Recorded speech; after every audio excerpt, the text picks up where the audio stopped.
bago pa gid itong channel, bago pa po.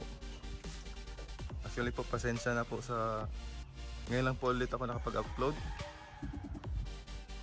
dahil nagka-busy lang po sa trabaho. At ngayon,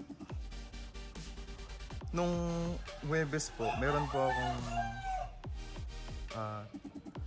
nakuha po na manok, pero hindi po to sa akin, bale sa tito ko po to, kay Dudong Enriquez, na tatay ng isa sa mga best friend ko po nung college.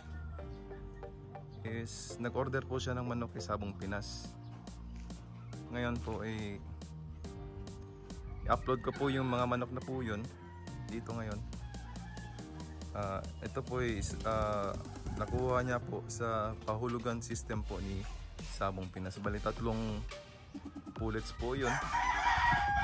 At ito na po yung mga videos po. Magandang umaga. Balik po. Ito yung laman po ng first box. Teka, magalaw siya. Wala kasi akong kasama. Solo vlog lang tayo.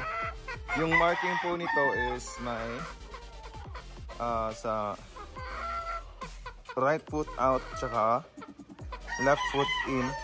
Tapos may wing band po ng Sabong Pinas sa left part po. Sa may left wing. Ito po siya. Di ko pa alam yung bloodline nito. Pero ayun. Ang ganda po. Buksan natin po yung isa. Actually, hindi ko pa talaga alam yung bloodlines nito. Ni-receive ko lang po ito. Tingnan natin kung yung laman. Ito po. Parang sweater yata to. Okay. Magulo siya. Magulo. Laking ano ito, marking ito. Ganda rin. Walang marking sa ilong. Meron siyang leg band sa left part. Tapos left foot out.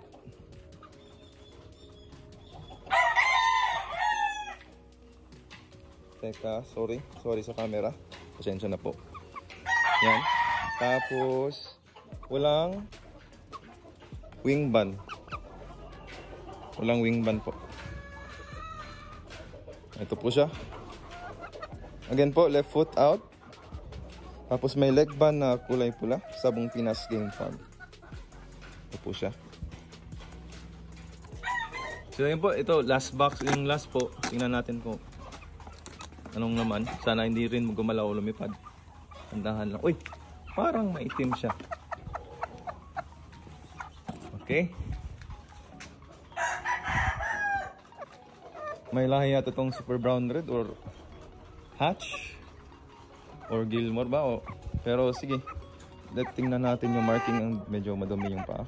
Mayroong leg band na Sabong Pinas po. Tapos walang nose marking. Teka, meron palang nose marking to. Sorry, pasensya na po. Tapos yung sa paa, hindi natin maklaro, medyo madumi. Tingnan natin.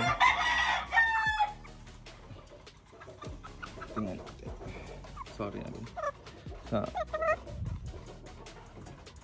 Sige, tingnan ko na lang po mamaya yung marking. So ayun po, medyo secure naman po sila. Ito yan, ito, dalawa. Medyo nahihiya po kumain yung pangalawa. Sa loob ko nilagay yung pagkain, pero kumakain naman. Mamaya po malalaman natin yung mga bloodlines nito. Tingnan natin kung kasi hindi ko lang, ni-receive ko lang talaga po ito. Pero maganda po yung mga manok.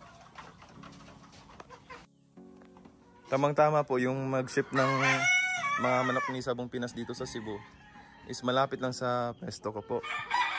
Kaya ayun yung nangyari, ako muna yung nag-safe keep po ng manok for 1 day before ko po ibinigay kay Tito Dudong Enriquez po yung mga binili niya kay Sabong Pinas through the pahulugan system po.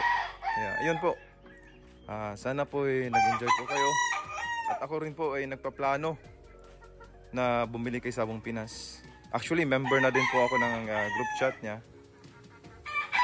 regarding po sa pahulugan. It's either the last week of September, malalaman natin kung ano yung mga bloodline na available.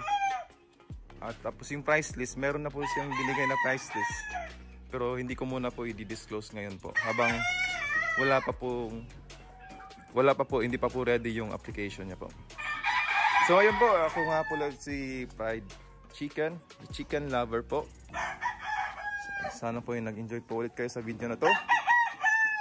At good evening at sorry pala, good morning sa inyong lahat po.